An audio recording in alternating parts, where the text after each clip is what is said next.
भाई जब भी हम ड्रिप इरिगेशन की बात करते हैं तो सबसे पहला जो सवाल आता है कि हम उसमें खाद कैसे दें और कौन सी खाद दें।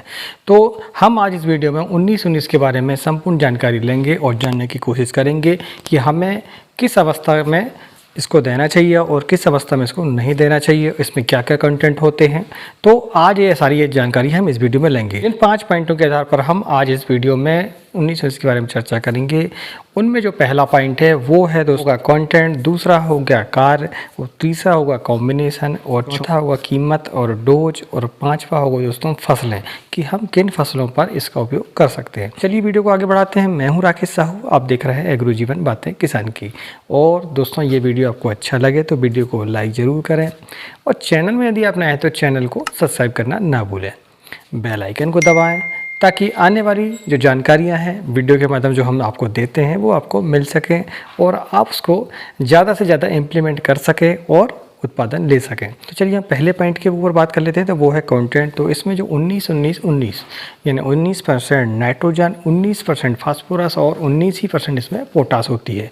तो तीनों जो मात्राएं हैं वो बराबर बराबर होती हैं, तीनों कंटेंट बराबर बराबर होते हैं NPK। तो 19-19 में जो प्राइमरी न्यूट्रिएंट होते हैं नाइट्रोजन, फास्फोरस और पोटास, इनमें तीनों की मात्रा बराबर बराबर होती है।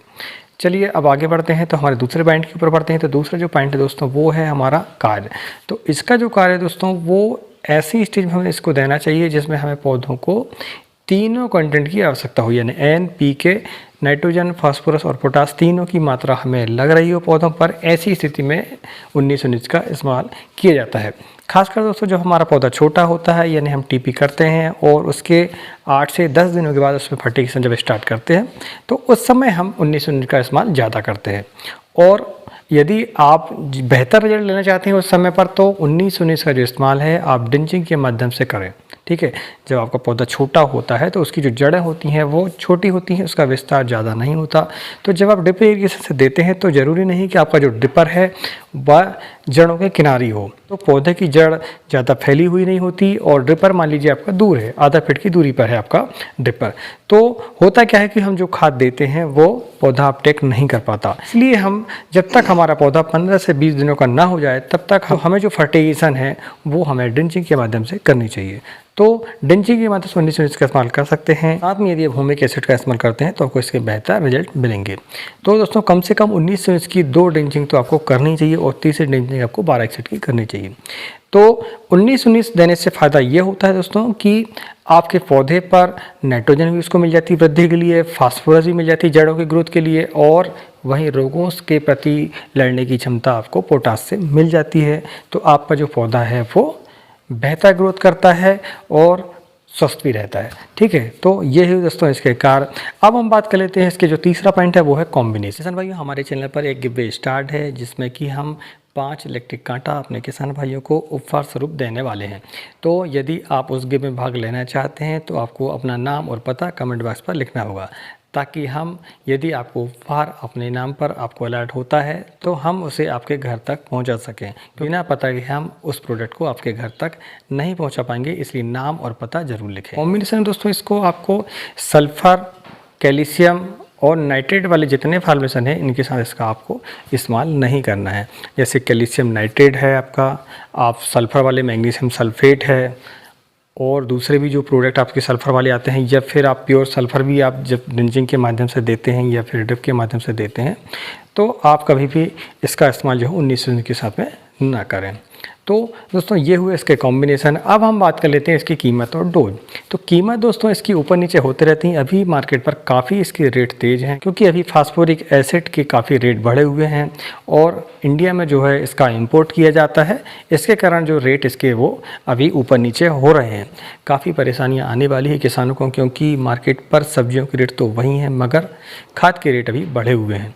इसके लिए आपको जो है थोड़ा सा विकल्प आपको ढूंढना पड़ेगा, सस्ती खाद के बारे में आपको सोचना पड़ेगा, और ये भी सोचना पड़ेगा साथ में आपको कि आप कैसे इसका इस्तेमाल करें ताकि आपका जो पौधा है वो कम खाद पर भी ज़्यादा प्रोडक्शन दे सके। ठीक है, तो आपको इस बारे में विचार करना होगा। तो आगे इस विषय पर हम दूसरे वीडियो पर चर्चा करेंगे और जानने की कोशिश करेंगे कि खाद का जो इस्तेमाल है वो कैसे करें हम, ताकि हमारा जो पौधा है वो कम खाद पर ही ज़्यादा प्रोडक्शन हमें दे। ठीक है, तो इसके बारे में हम बाद में चर्चा करेंगे अगले वीडियो पर। तो दोस्तों अब हम बात कर लेते हैं इसके डोज की। तो यदि आप इसको ड्रिप एरीगेशन के माध्यम से देते हैं तो आप 4 से लेके 5 किलो तक पर एकड़ के हिसाब से हर 5वें दिन पर दे सकते हैं। ठीक है, जब पौधा आपका छोटा हो तो आप उसको कम दें, जब पौधा आपका बड़ा हो जाता है तो उसको आप ज़्यादा दें। और इसका जो समय है देने का वो रहेगा आपका 10 दिनों से लेकर 25 दिनों तक। ठीक है, आप 10 से लेकर 25 दिनों तक इसको आप ड्रिप इरिगेशन के माध्यम से दे सकते हैं और ड्रेंचिंग के माध्यम से भी दे सकते हैं, और साथ में यदि आप चाहें तो इसका स्प्रे भी कर सकते हैं। तो स्प्रे की जो मात्रा रहेगी वो रहेगी आपकी, अगर आप 200 लीटर पानी की बात करें तो लगभग 500 से 600 ग्राम आप इसमें स्प्रे कर सकते हैं। या 20 लीटर की बात करें तो उसमें आपको 50 से 60 ग्राम, और 15 लीटर की टंकी पर 35 से 40 ग्राम इसका इस्तेमाल आप स्प्रे के रूप में कर सकते हैं। तो आपको कोई समस्या देखने को नहीं मिलेगी। ठीक है, तो दोस्तों जब पौधा आपका छोटा हो तो आप स्प्रे यदि करते हैं तो इसके ज़्यादा बेहतर रिजल्ट आपको मिलेंगे। तो ये रहा दोस्तों आपका डोज। अब हम बात कर लेते हैं फसलें। तो 19-19 ऐसा प्रोडक्ट है जिसका इस्तेमाल कोई भी ऐसी फसल नहीं है जिसका इस्तेमाल इसमें ना किया जाए। यानी सारी जो फसल हैं, चाहे आप वो गेहूं हो, मक्का हो, धान हो, और सारी सब्जियां हों, कंदवर्गीय हों या फिर बेलवर्गीय हो, जो भी फसलें हैं इनमें 19-19 की मात्रा आपको देनी चाहिए। इसमें कोई संशय की बात नहीं है कि आप किस फसल पर दें, किस फसल पर ना दें। 19-19 ऐसा न्यूट्रिएंट है क्योंकि इसमें 19% फास्फोरस भी होती है, 19% नाइट्रोजन भी होती है और पोटास भी होती है, जो कि सारे पौधों को लगता है। ठीक है, तो आप जो है इसका इस्तेमाल किसी भी फसल पर कर सकते हैं, और इसके जहाँ तक मैंने देखा हूँ तो इसके रिजल्ट जो हैं वो स्प्रे पर ज़्यादा मिलते हैं। ठीक है, तो आप इस बात का ध्यान रखें, जैसे आप गेहूं लगा रहे हैं तो आपकी जो कल्ले बनने की अवस्था है उस समय आप 19-19 का स्प्रे करते हैं तो आपको जो है बेहतर रिजल्ट इसके मिलेंगे। भाई आज मैंने आपको 5 पॉइंटों के आधार पर 19-19 के बारे में संपूर्ण जानकारी देने की कोशिश की। यदि आपको वीडियो अच्छा लगा हो तो वीडियो को लाइक जरूर करें, और चैनल में यदि आप पहली बार आए हैं तो चैनल को सब्सक्राइब, तो आपको जो लाल वाला बटन दिख रहा है उसको सिर्फ आपको प्रेस करना है और आप चैनल को सब्सक्राइब कर सकते हैं। और अब हम बात करते हैं वीडियो के विशेष बात की। तो विशेष बात दोस्तों ये है वीडियो की कि यदि आप 19-19 का सही रिजल्ट लेना चाहते हैं तो आप जो है 19-19 का 1 से 2 बार कम से कम अपनी फसल पर स्प्रे करें। ठीक है, तो आपको पहले जो छोटी अवस्था होती है आपकी पौधों की उस समय आपको स्प्रे करने हैं। दूसरा, आप किसी भी स्टेज में देखें, जैसे फ्लावर की स्टेज पे भी आप 19-19 का इस्तेमाल कर सकते हैं। और इसका एक और उपयोग दोस्तों वो है नर्सरी पे। तो नर्सरी में भी यदि आपका पौधा ग्रोथ नहीं ले रहा है तो आपको 19-19 का स्प्रे कम मात्रा में करनी चाहिए।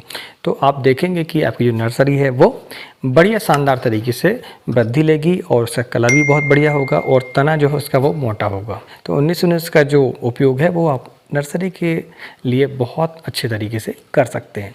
चलिए वीडियो को यहीं विराम देते हैं, मिलते हैं अगले वीडियो में नई जानकारी के साथ। तब तक के लिए नमस्कार, जय हिंद, जय किसान, जय जवान।